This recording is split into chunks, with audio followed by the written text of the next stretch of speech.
that newspaper, it reminded me of a world that I desired so much that was much more than the poverty-stricken inner city, crack cocaine, murder capital that I was raised in DC.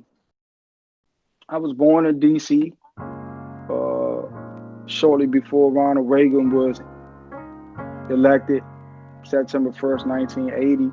We had the crash of the economy in 82, which led to a lot of poverty.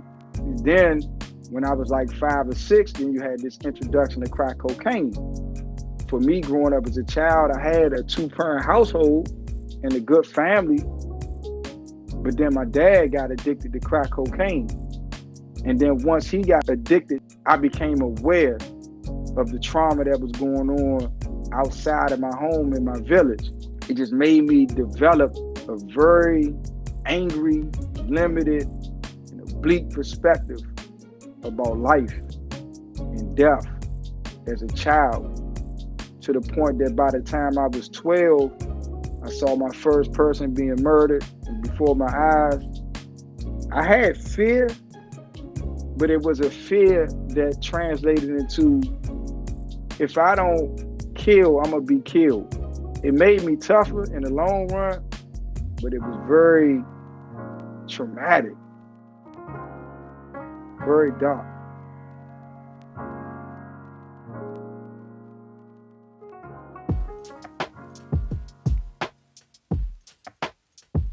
My symbol would be the Wall Street Journal newspaper. That was my inspiration. I was 17 when I was convicted, and they sent me to state prison. I was on the tier with this older guy named Mr. Fowler, real old man. He was a very prominent jailhouse lawyer, and he told me, he was like, stop reading the Metro section in the paper, the sports section, and don't get caught up into politics and things of that nature. He said everything is about the money. If you could follow the money, then you will understand why wars are fought and why certain things continue to happen. When I was 21, I met a guy named Mike X from DC. I was getting the USA Today, and I would just like read the money section in the USA Today, and he saw me. He was like, well, if you really want to learn about economics and the market, I'll lend you my investor's dictionary, but the fee that I'm gonna charge you to teach you is that you won't have to subscribe to the Wall Street Journal, because you're not gonna be able to really to understand the way the markets work through just read the USA Today money section. It was just something that came every day that gave me hope, and that I can accomplish anything that I wanted to do once I got out. I started to study more about just the culture of wealth. I learned quickly while I was in prison that had I really was raised in a different zip code with my academic talents, I would have been probably a successful person, but it was just due to the poverty-stricken zip code that I was born and raised in. The probabilities of me ending up inside of a cage increased. When I would get that paper, well, I felt like how you feel on Christmas morning when you was a kid, with that level of enthusiasm and anticipation. I had the opportunity to see something more than prison walls and gun towers and electric fences and barbed wires, and it just allowed me to see. That's how I felt. That paper saved my life.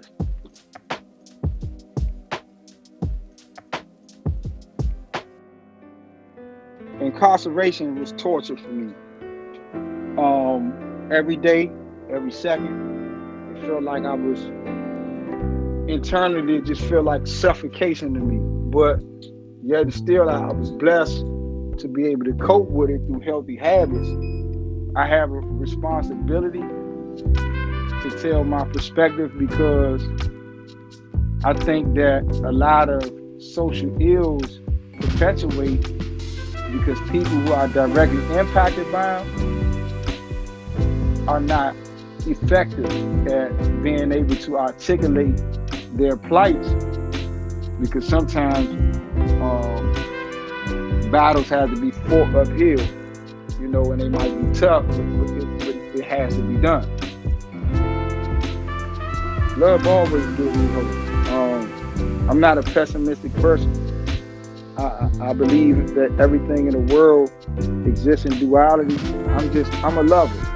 I mean that not like I'm a player, meaning that I love people and I love being healthy and I love laughing and I love life.